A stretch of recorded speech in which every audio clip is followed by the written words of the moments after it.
ओम शांति। 20/7/26 की वाणी है। मीठे बच्चे, बेगर से प्रिंस बनने का आधार पवित्रता है। पवित्र बनने से ही पवित्र दुनिया की राजाई मिलती है। प्रश्न, इस पाठशाला का कौन सा पाठ तुम्हें मनुष्य से देवता बना देता है? उत्तर, तुम इस पाठशाला में रोज यही पाठ पढ़ते हो कि हम शरीर नहीं आत्मा है। आत्म अभिमानी बनने से ही तुम मनुष्य से देवता, नर से नारायण बन जाते हो।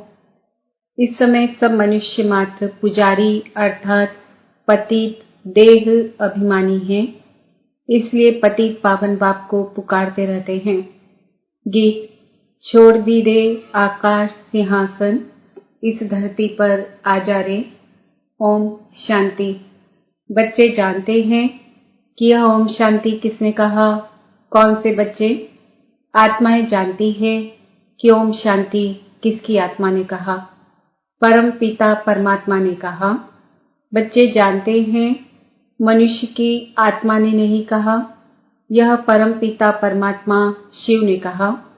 वह सभी का बाप ऊंचे से ऊंचा है। अब गीत में सुना, भारत पर बहुत माया का परछाया पड़ा हुआ है, बहुत पतित बन गए हैं, इसलिए पुकारते हैं कि है पतित पावन फिर से आओ पावन बनाने। आत्मा ही बुलाती है अपने बाप को, जिसको भगवान कहते हैं। कहते हैं वही पतित पावन है, एक की ही महिमा होती है। वह है सभी आत्माओं का बेहद का बाप। यहाँ सब पतित बन गए हैं, तब पुकारते हैं हे परम पिता परमात्मा।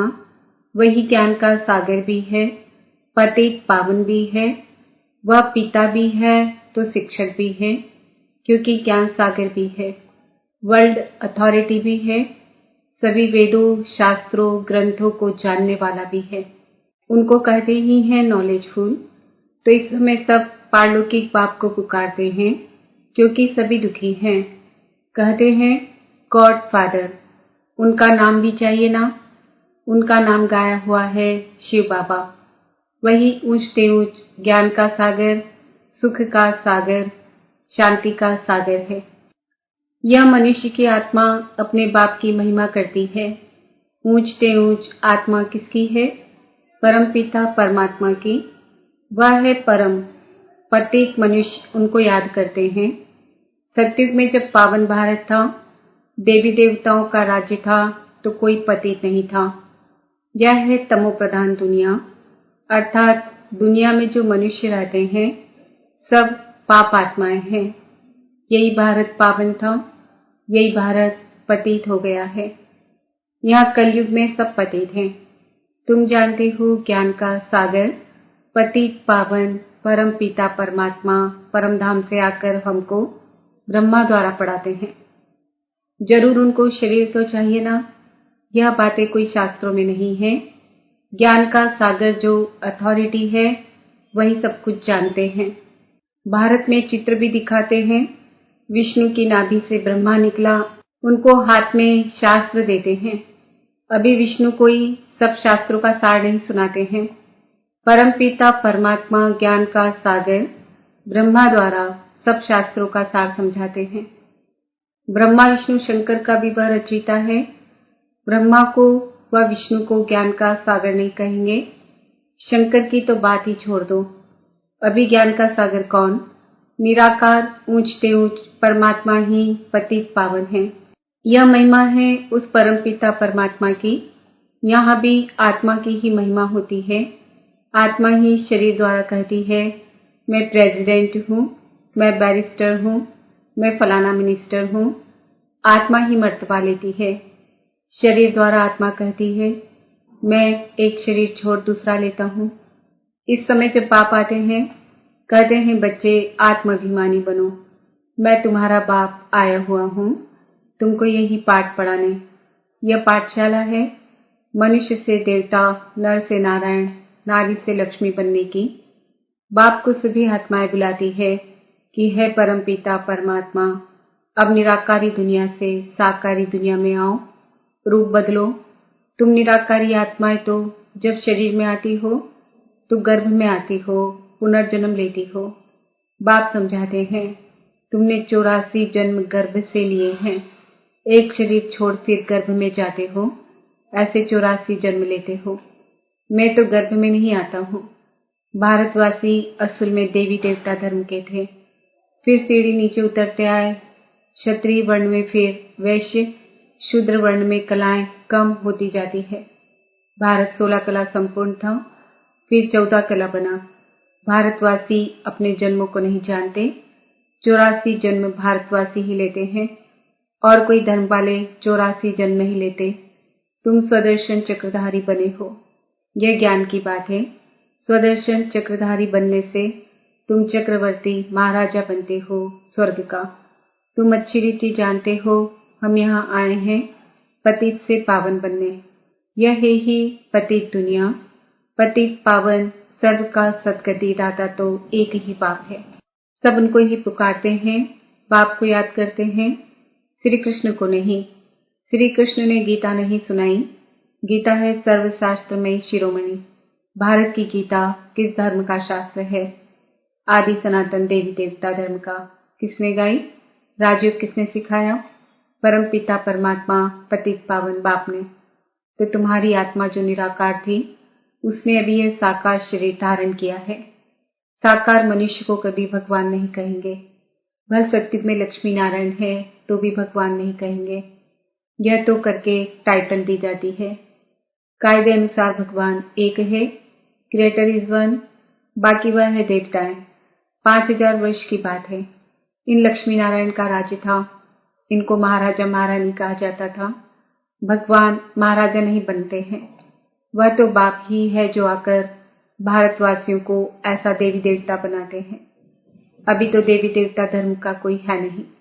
इनको कहा जाता है रावण संप्रदाय, क्योंकि रावण राज्य है। रावण को वर्ष वर्ष चलाते रहते हैं, क्योंकि यह पुराना दुश्मन है। परंतु इनको भारतवासी जानते नहीं। शास्त्रों में भी वर्णन नहीं है कि रावण कौन है। रावण को 10 शीश क्यों दिखाए हैं, इन बातों को अच्छी रीति समझना है। मनुष्य तो बिल्कुल पत्थर बुद्धि है। पारस बुद्धि इन लक्ष्मी नारायण आदि को कहेंगे। पारसनाथ पारसनाथिनी का राज्य था। यथा राजा रानी तथा प्रजा। भारत जैसा सुखधाम और कोई खंड होता नहीं। जब भारत में स्वर्ग था तो कोई बीमारी दुख रोग नहीं था, संपूर्ण सुख था। गाया जाता है ईश्वर की महिमा अपरंपार है। वैसे भारत की भी महिमा अपरंपार है। सारा मदार पवित्रता पर है। पुकारते भी ऐसे हैं, सब पतित हैं। पीस नहीं है, प्रॉस्पर्टी भी नहीं है। अभी तुमने समझा है, हम भारतवासी सूर्यवंशी देवी देवताएं थे, फिर धीरे धीरे पतित बने हैं। इनको कहा जाता है मृत्युलोक। इसको आग लगनी है। यह है शिव ज्ञान यज्ञ, रुद्र ज्ञान यज्ञ भी कहते हैं। मनुष्य नाम तो बहुत रख देते हैं। जहाँ भी शिव की मूर्ति देखते हैं तो अनेक भिन्न भिन्न नाम रख देते हैं। एक के ही अनेक नाम से मंदिर बनाते हैं।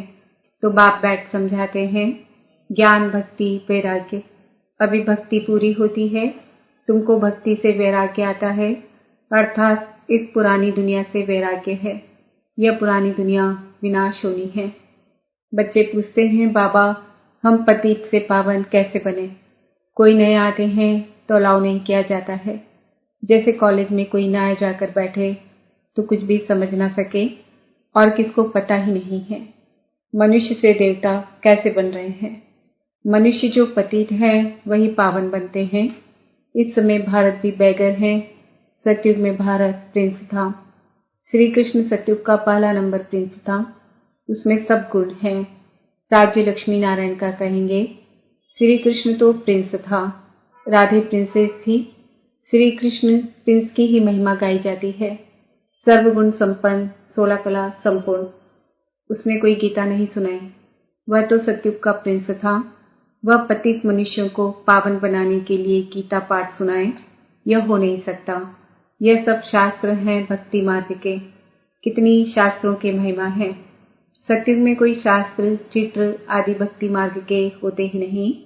वहां तो ज्ञान की प्रारब्ध होती है 21 जन्मों के लिए। फिर से सतयुग का राज्य भाग्य ले रहे हैं। भारतवासी सतयुग में 5000 वर्ष पहले विश्व के मालिक थे और कोई भी पार्टीशन आदि नहीं था। 5000 वर्ष की बात है, अभी कलयुग का अंत है ना, विनाश सामने खड़ा है।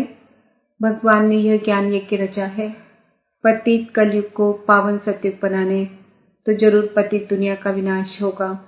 गाया भी हुआ है ब्रह्मा द्वारा आदि सनातन देवी देवता धर्म की स्थापना, सो अब शिव बाबा ब्रह्मा द्वारा करा रहे हैं। तुम अभी मनुष्य से देवता बन रहे हो।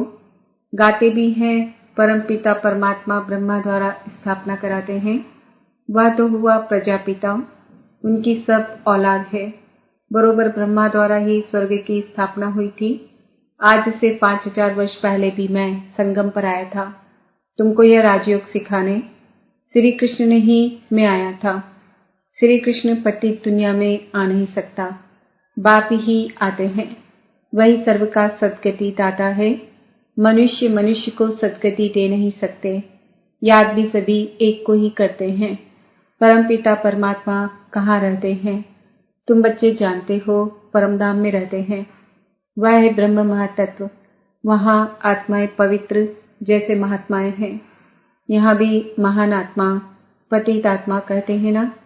वास्तव में यहाँ महान आत्मा एक भी नहीं है।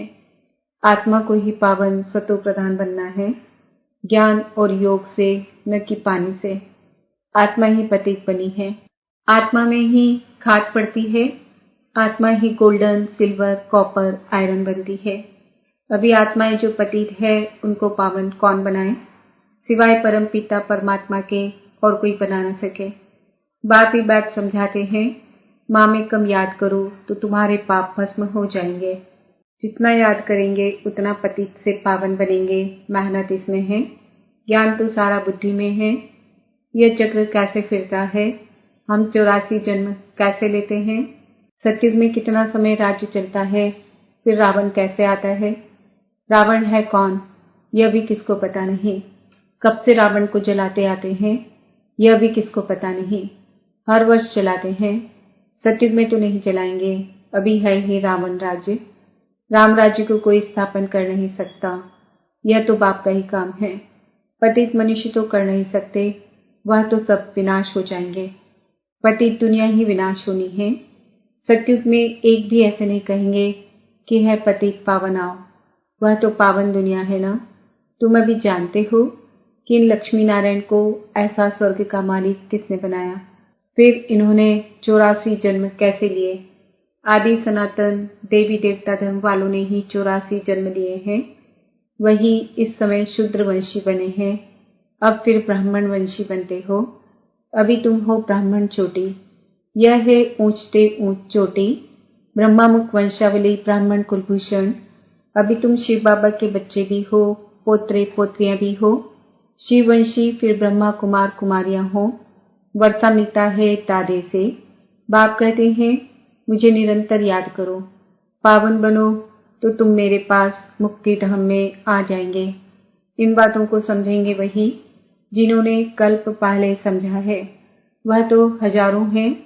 कोई पूछते हैं कितने बीके हैं? हजारों के अंदाज में हैं। इस देवी झाड़ की वृद्धि होती जाती है।